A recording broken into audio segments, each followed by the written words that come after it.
खबर राजधानी भोपाल से, जहां मुख्यमंत्री डॉक्टर मोहन यादव ने प्रदेश की गौशालाओं में गायों के लिए दी जाने वाली राशि दोगुने करने की घोषणा की है। अब यह 20 रुपए प्रतिदिन से बढ़ाकर 40 रुपए की जाएगी। चरनोई भूमि से अतिक्रमण हटवाने और दुर्घटनाओं में घायल होने वाली गायों के इलाज के लिए हर 50 किलोमीटर पर इलाज की व्यवस्था की भी घोषणा की है।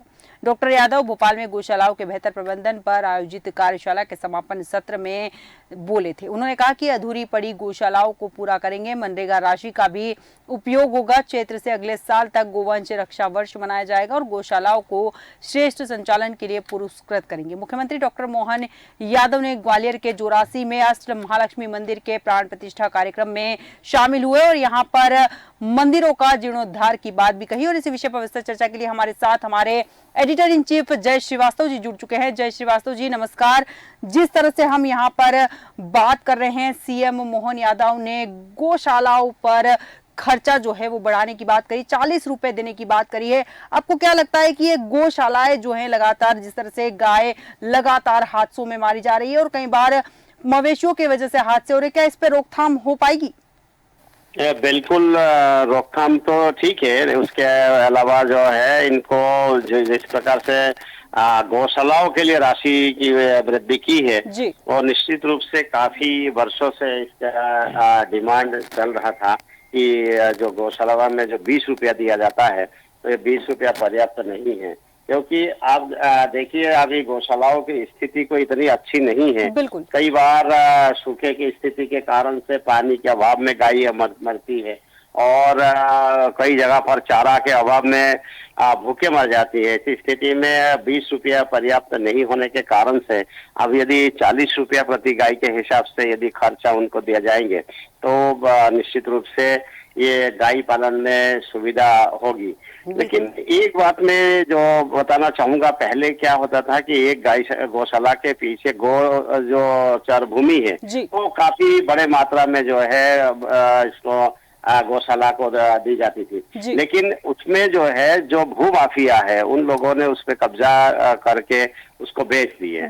इस कारण से जो है वो गौशाला के जो चरनोई की भूमि है उसमें घास वगैरह उगते नहीं है।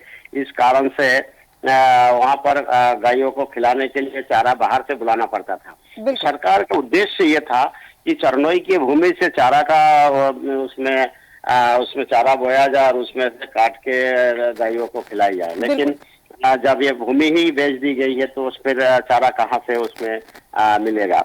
इसी को देखते हुए जब 40 रुपया किया है सरकार ने अभी, तो निश्चित रूप से ये स्वागत योग्य है और इसमें गाय पालने में अभी सुविधा होगी। बिल्कुल श्रीवास्तव जी, सही बात कही आपने कि यह सरकार का सराहनीय कदम है। यहाँ पर एक बयान और सीएम मोहन यादव का सामने आया है। उन्होंने कहा कि पुराने जितने भी मंदिर है उनकी सूची बनवाकर उनका जीर्णोद्धार किया जाएगा। ये कदम उनका किस ओर इशारा करता है?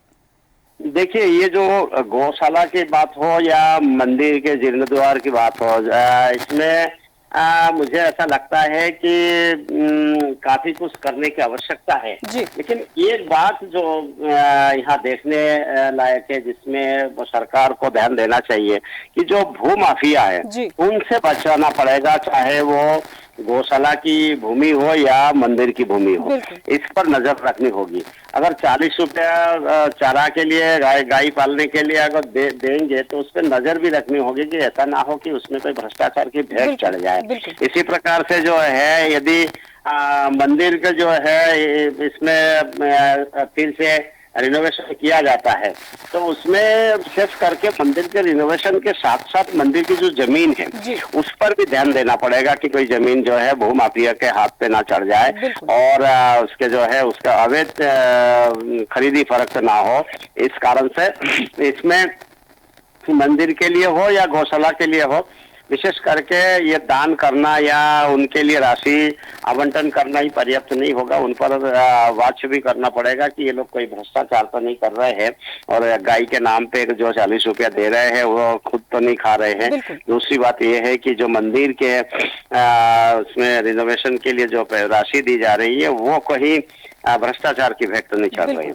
ये देखना पड़ेगा, क्योंकि मंदिर किसे आय उस क्षेत्र के आय बढ़ती है और एक मंदिर यदि गांव में है तो बहुत सारे जो कार्य है वो संपन्न किया जाता है, क्योंकि शादी हो या हो, जो मंदिर के आंगन है, मंदिर प्रांगण है, उसी में संपन्न किया जाता है। उसमें गेस्ट हाउस है, इन सब चीजों का खर्च बचता है। बिल्कुल तो ये सब चीजों को ध्यान में रखते हुए यदि ये कदम उठा रहा है तो निश्चित रूप से स्वागत योग्य है, लेकिन उस पर नजर रखना होगा कि बिल्कुल कहीं भ्रष्टाचार का भेद तो नहीं पड़े। बिल्कुल बिल्कुल श्रीवास्तव जी, बहुत सही बात कही आपने कि सराहनीय कदम है, लेकिन मॉनिटरिंग जरूरी है, क्योंकि जिस तरह से भ्रष्टाचारियों की आपने बात कही है, चर्चा करी है, आपने जिक्र किया है भ्रष्टाचारियों का, कहीं ना कहीं भ्रष्टाचारी जो होते हैं लगातार वो पहले ही सेंध लगाने की तैयारी कर चुके होते हैं। तमाम जानकारी के लिए हमारे साथ बने रहने के लिए बहुत बहुत धन्यवाद श्रीवास्तव जी आपका। जैसा कि हमारे एडिटर इन चीफ ने बनाया कि सराहनीय पहले, लेकिन नजर रखने की जरूरत है, क्योंकि जिस तरह से 40 रुपए अगर गाय को देने की बात हो रही है, गाय पर 40 रुपए खर्च करने की बात हो रही है,